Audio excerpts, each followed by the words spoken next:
Welcome back to the Beyond the Bestseller podcast. I'm your host, Kelly Schuknecht, and today's guest is Miriam Schulman. Miriam is the author of Artpreneur, and I am so excited to talk about your book, Miriam. So tell me about Artpreneur and why you wrote this book. Oh, I see a copy of it behind you, actually. Yeah. Okay. Yeah. So I decided back in 2020 that I was going to write a book. And by the end of 2020, I decided that's a bad goal. The goal's got to be to get a publishing contract because you can always be writing your book Yeah. otherwise. 21 is when I got the publishing contract to write the book. And I really just wanted to create legacy around my message. I had turned I'm quite older now. Lots time goes by very quickly. I'm 56 now, but Oh, like right after I turned 50 and this is true for many people in their 50s, that you start to think more about legacy. sure. So it started to become that was my incentive for writing the book. Wow, nice. And you made that sound so simple. Yeah, I got a publishing contract. I honestly did not know that it was hard to get one, and it's a good thing I didn't know that because I had that belief that of course I'm going to get one. Then I just had to follow the steps.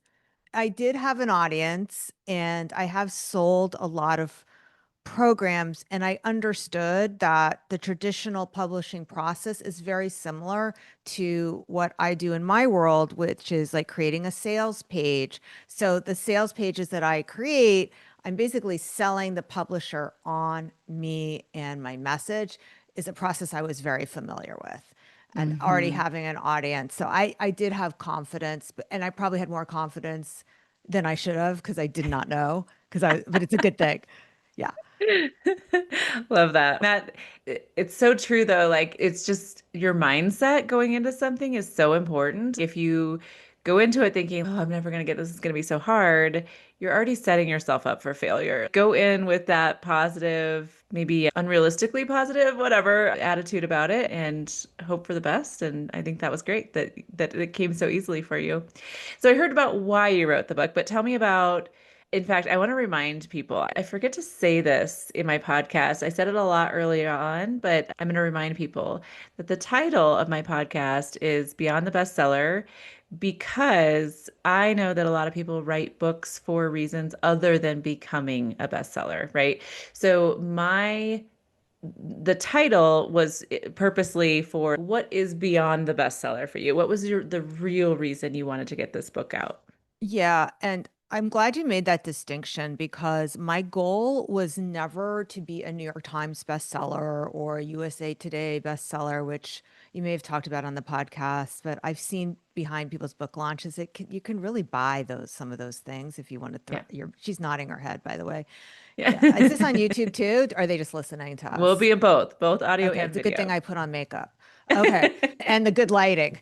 Yeah. I'm playing the long game with this book. So the book has been out since 23, January 23, and I have a lot of pride in this book. It was never about having that fast success. It's about transforming the way people think after they read the book, or at least Hmm. some of the book. So that has been my goal all along. And it was also to write an evergreen book that would withstand changes in social media and the marketplace. And it has. So those were like some personal goals I had for the book. Yeah, yeah, that's great. So tell me about Artpreneur. I can imagine what being an artpreneur is, right? Like I love the play on words. Yeah, I've heard that like in other types of authorpreneur. That was the other another one that I've heard is Yeah. authorpreneur in my industry. So Solopreneur yeah. or yeah, whatever. Yeah. You sounded less enthused about the actual title right there, but I thought it was so clever at the time. We only came up with the title the day before it got pitched. Like we had so many different titles. Like we had Art Boss at one point, and my agent was like, "You are not using that title. That is so overdone.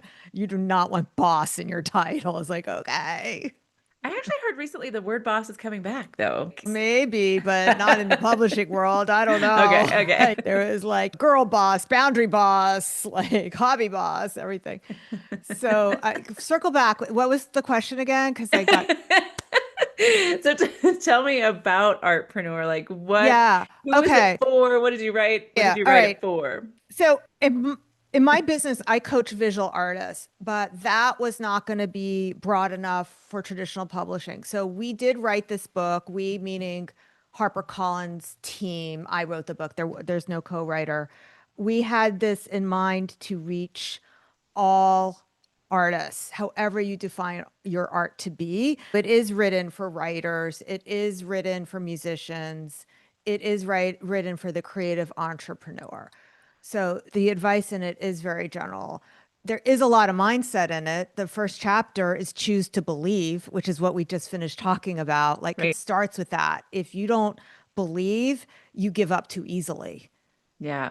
And Yeah. when you believe and you try 1,000 things and it doesn't work, you will try 1,001. So that's why that belief is so important. But this is not just a mindset book. It definitely has a lot of strategy in it. So Yeah. you do Yeah. need both. You need both. It's a very well-researched book that does not rely on social media gimmicks. Yeah, yeah. Art, I'm part of this. I live in a small town and we have a creative club. And so it's the creatives that get together. And I don't consider myself a creative actually because I'm like, I'm in marketing, which can be considered creative, but I don't consider myself that. Yeah, I I'm have not thoughts this like on a that, by the way, but it's okay. You know.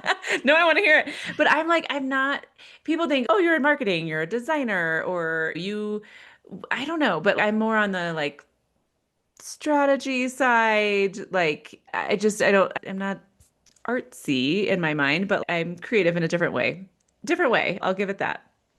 Anyways, there's people in the creative club who are more designers, artists, that kind of thing. But Artist with a capital A.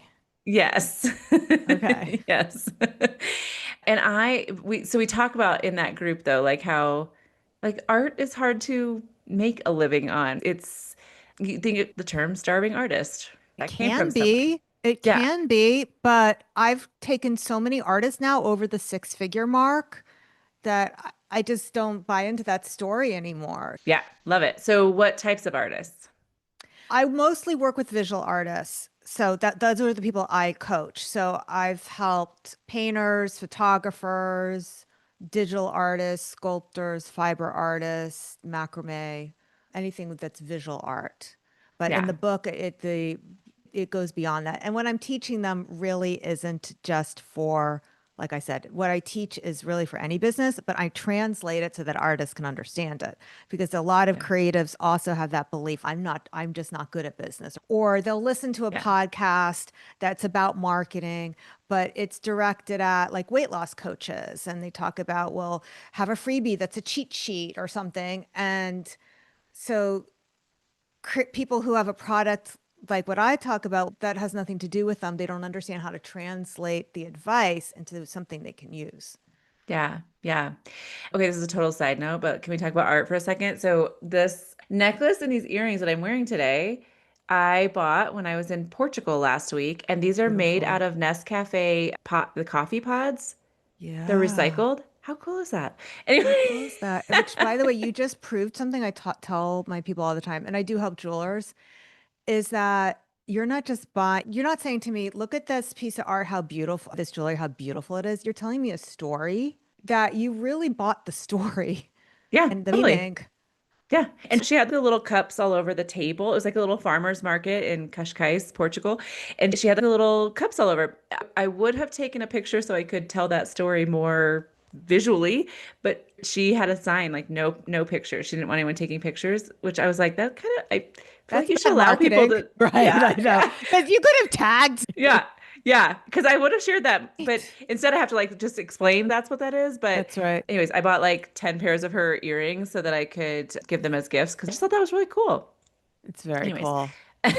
She probably has a scarcity mindset around people taking people will copy pictures. yeah, That's people will right. copy the idea or something. But I don't I know. don't have that mindset. It's I love going to farmers beautiful. market kind of Yeah. places, but I'm like really bad at buying stuff. Like I look, but I don't actually buy. And this was when I was like, give me like 10 pairs of those earrings because I think it's really cool. So, anyways, Wow. so back to our conversation.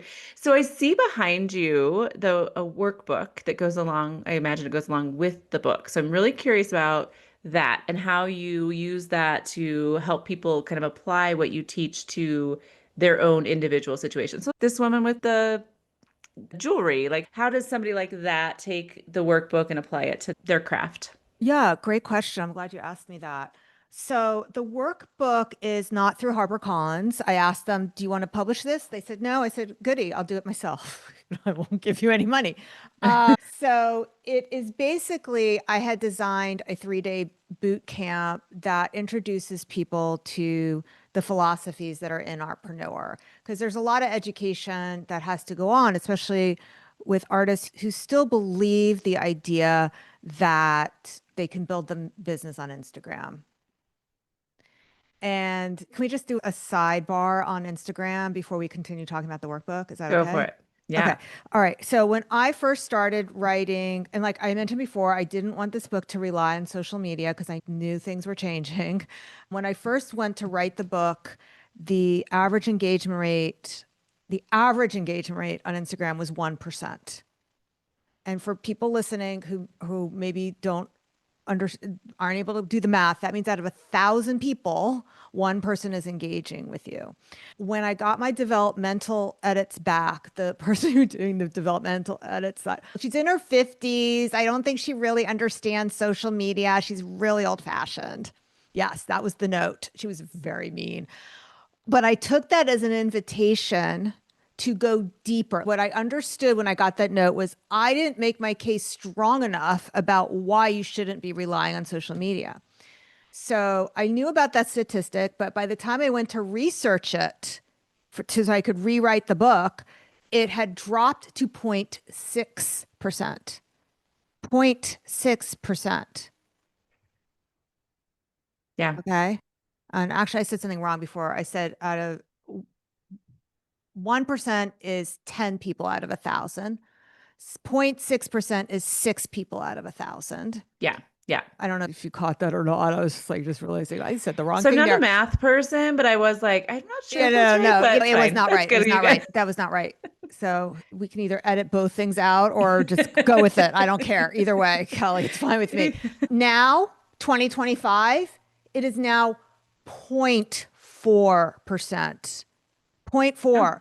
And there's actually a great graphic that one of my VAs helped me find for my most recent masterclass. And it might be in the most recent version of the workbook. That's average. So what's higher right now are like sports and colleges. If you're sure. following like the Yankees, that has a higher engagement rate, or whatever, We University of follow the Georgia. Yankees. We follow the Rockies here, but yeah, anyways. Yeah, I got this in every color, Kelly. Okay. Yeah, it's like 0.3%, 0.3, 0.35, something like that. So that is 4 people out of 1,000 people. Yeah. Yeah. That's not good odds. Yeah. That's not. So email marketing, which is that's why I spend 3 days educating people on like why this is important. The average open rate is still like 24 to is the low end, 24 to something percent. So if you have 100 people on your email list, 24 people will open it and see what it is you have to say. You compare that to Instagram, you would need 6,000 people to have Hmm. the same 24 people see what you Right. have to say. Yep. Which is easier to build a business where you need 6,000 people or 100 people for the same result? Like the numbers just don't lie. Yeah. So that is why I spend a lot of time educating people. Because if I just said, yeah, I'm going to teach you how to do email marketing, nobody's going to, they don't get it. They don't get it Yeah. yet. So this book is the workbook that accompanies the boot camp, and it has the exercises to help you understand the five part passion to profit system, which we can talk about. So it's an education piece that like accompanies the book. So that was very much on the marketing side. And you talked about strategy. So do you teach people, is it is your focus on the marketing for growing your business, or is it on every like all- the op I mean, what like what? The marketing just needs the most education around it because Yeah. people want that quick fix, especially since there's so many coaches on the internet who lack experience and, quite frankly, integrity, who want to tell you that I'll just teach you how to build a bigger audience or increase your engagement rate. The average engagement rate for an influencer when I wrote my book was still only 1.2%. And now it is also less than 1%. It's not quite as low as the rest of us. It's not 0.36, but I think it's like 0.5. Yeah. It's low. Yeah. Yeah. And they I'm probably, I'm curious about your thoughts about art and TikTok. yeah. Here's the thing about trying to build a business on any social media, whether it's TikTok, Instagram, anything, it's called the death of the scroll.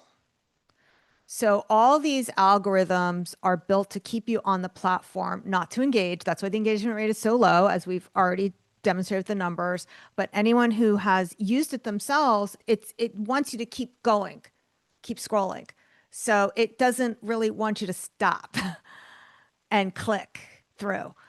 Yeah. And on TikTok, you can have a million followers and nobody even knows who you are because you can follow someone on TikTok and never see their content ever again. It's not based on followers. And once TikTok gained in popularity, all the other social media platforms followed it.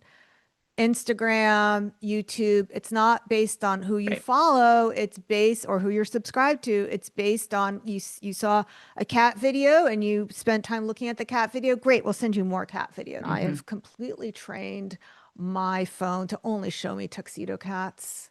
It's a beautiful thing. I don't know what you guys are watching on Instagram, but for a while, all I was watching was Simone Biles do her backflips and cute cat pictures. It's great. I I don't have to am look at Trump. I don't have to look at the war. I don't have to look at anything I don't want to see. It is kind of a training thing though, right? Like it's yeah, it learns more and more about you as you go on. But I don't think I get any cat videos, so I guess that Yeah. says Well, something are about you a me. dog person? Do you get puppy I videos? do get a lot of puppy videos. I There you do. go. Yeah, yeah, It knows. yeah. It knows you're not a cat person. Yeah. So that's the death of the scroll. Do you know the one platform that does not depend on an algorithm? Don't know. Email. Oh, yes. I was thinking social media platform, but yeah, Yeah. email. Yeah. So that's the thing. Like on email, your subscriber decides if they're going to open the email. But on Instagram and everything else, the platform decides if the person is even going to see it. I don't have control over that. Not Yep. much. Yep. So how do you give people advice on how to grow their email list? Because that's a challenge there. Absolutely. So in the book, there's 6 different ways that I teach about growing the email list. I did want to circle back. You had another question though about what I talk about in the book and what I teach. Marketing is a big part of it, but the 5 foundations are what you're producing, what are you selling, and you'll see quickly that this has to do with every business, not just our businesses. So what Yeah. are you producing? Is there a market for that? Yeah. Are you painting on rocks? Is it a hand painted rock? You're not gonna build a business that way. The next is pricing. So sometimes you can change what you're producing. Sometimes you can just change your pricing. There's definitely a belief that cheaper is easier to sell. That is so true, though, that like it applies to any business, right? So, like, Mhm. in my business, I have several people who keep telling me I need to raise my prices, and I have this fear over raising my prices because I know I'm going to get more no's.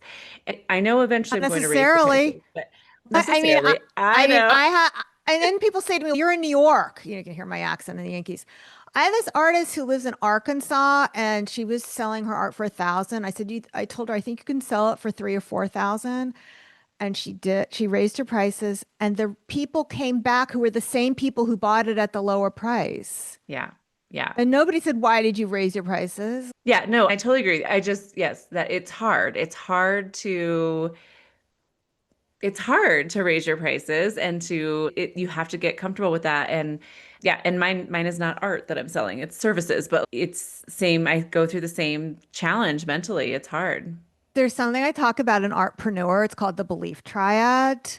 And the belief triad is the two parts we've all heard about, like we're bored of, oh, believe in yourself, Yeah. believe in your art, right? But nobody talks about belief in your customer. And that's the piece most people need to hear. So say more about that. Belief in the customer in what way? Okay, so the example that I talk about in Artpreneur, it's my favorite one, is in Pretty Woman when she goes shopping on Rodeo Drive and the mean salespeople won't wait on her. And we all think we're not the mean salespeople, but so many times we're the mean salesperson because Mm, we're yeah. thinking, oh, she won't pay for that. Yep.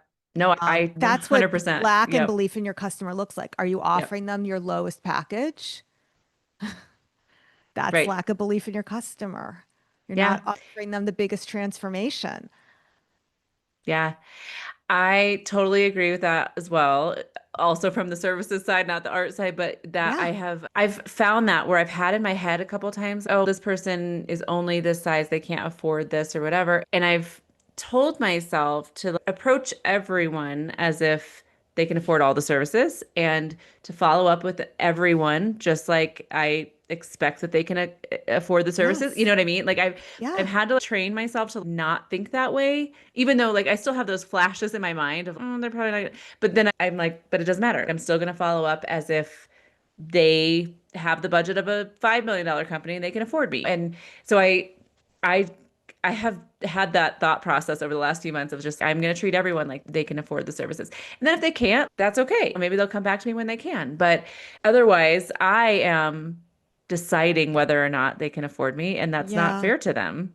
But also, Kelly, what's going through their mind is not whether you, Kelly, are worth, I don't know what services you have. I'm just gonna make something up, $20,000 for a whatever. Yeah. I'm afraid I'm going to say something that's either lower than what you charge for the same thing. Like even putting it back to art, like what's going through art collector's mind is not whether I, Miriam Schulman, or my art is worth spending $5,000 on, or whether your Kelly's package is worth spending $20,000 on.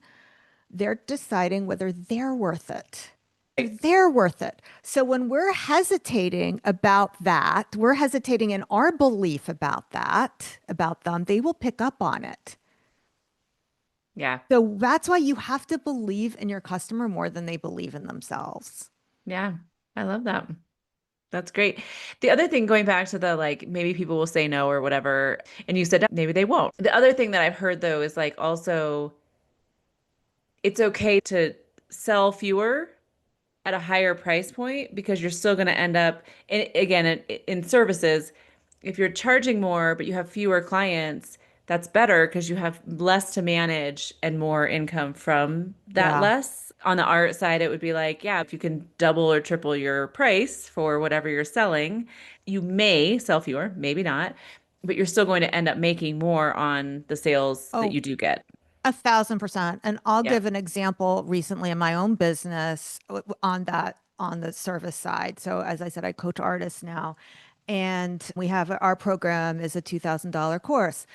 And my business coach kept pushing me to offer splinters of the program at lower prices. I hate that. Ugh. Or a different version of it for $1,000. And we tried so many times. And this last time when we did our downsell, we only sold two of them at $1,000 each.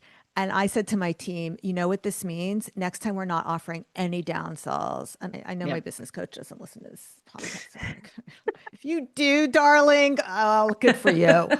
I said, next time we're not going to do a downsell at all. We're going to do an upsell because I also have Yeah. a higher end coaching program that's 10,000. Yeah. I said, we may sell none of them and we may sell one of them, but one of them is Worth Yeah, it. No, worth one it. Yep. $10,000 one of all the energy we put to sell for those two down sells, not worth it. Because the Yeah. thing is, a lot of people, it's not that they're looking for cheaper, they're just looking for free. Either they're bought into what you're going to offer and they're going to pay the price, or they're out. It wasn't that the price was not the deciding factor. I love that you mentioned having a business coach, and I just want to like as I wrap us up, I feel like we could go on for quite a while, Totally. I Miriam, could but talk to you all day, Kelly. I feel like I met my new friend. but just to wrap us on that point, I think it's great that you mentioned having a business coach because I think no matter what you're doing or selling, you need that like we talked about what am I worth it, right? Yes, anyone who's selling anything, any kind of business, service, product, you're worth investing in a coach, in the resources that will help you get better in whatever way. So it sounds like what you and I both have business coaches, but then also what you offer in your book and your workbook are resources to people that are going to be valuable and help them grow their business, learn how to do things better. You look Yeah, like you have a thought there. because if the greatest athletes in the world all have coaches, why shouldn't we? Right. And being in an online business or any business in this economy, it's like you need a coach if you want to Yeah. enjoy the process. And it Yeah. doesn't mean that the coach every time is going to give you perfect advice, but you need a mirror because they will see Yep. things that you don't see. Yeah, absolutely. I have had a coach since I started my business last year and yeah, I it's invaluable to me. Even though half the time I'm like, I know he's just like, all I'm doing is like listening to you talk. I'm like, yep, but that's I need to talk through these things. And then he'll have his moments where he'll sprinkle in ideas or things for me to think about and it's really helpful, but I need that Yeah. outlet and resource. So Yeah, my any husband won't do it. That's for sure. Yeah. So I think that was a great thing that you mentioned. And I think, like I said, your book, your coaching program, those things for anyone who's truly trying to lean into their craft and grow that, I think that they should definitely check out what you have to offer. So speaking of, I will link to your book in the show notes, but then also where else can listeners find out more about what you are offering and connect with you? Since it's not social media. I'm on social media because it's It's a the necessary diner. evil. You You have to need to do it. have cars in front of the diner or they think it's no good. I'm on social media and I do invest heavily in social media advertising. I will be transparent with that. I'm transparent with everything. It's Yeah. should be Yeah. obvious. Okay. But if you, the best place to find me is the Inspiration Place, my podcast. So if you're listening to Beyond the Bestseller, wherever you're listening to that, come on over and find me on the Inspiration Place podcast. Nice. Perfect. Are you on YouTube also? Yeah, I am. Although it takes longer to do those because makeup and hair and I can't read. They like my see the crazy eyes reading my my notes. Oh. So just the audio. Just find her on audio. No, I'm on YouTube. I am. We work very hard on those videos. Thank you. I will connect with you on YouTube because I'm on there as well. All right, Miriam. Thank you for coming on and sharing your book. And thank you for sending me a copy. I can't wait to dig into that. And I do some book reviews on TikTok when I finish my books. So I will share more about that on there as well. Amazing. I love that. Thank you, Kelly, so much for having me. This was so much fun. Yeah. Thank you, Miriam. Looking for a community of women writers to support and inspire you on your journey? Join the Author Power Circle. Connect weekly with fellow authors, stay accountable, and move your book forward in an encouraging community. Learn more at kellyshuckneck.com.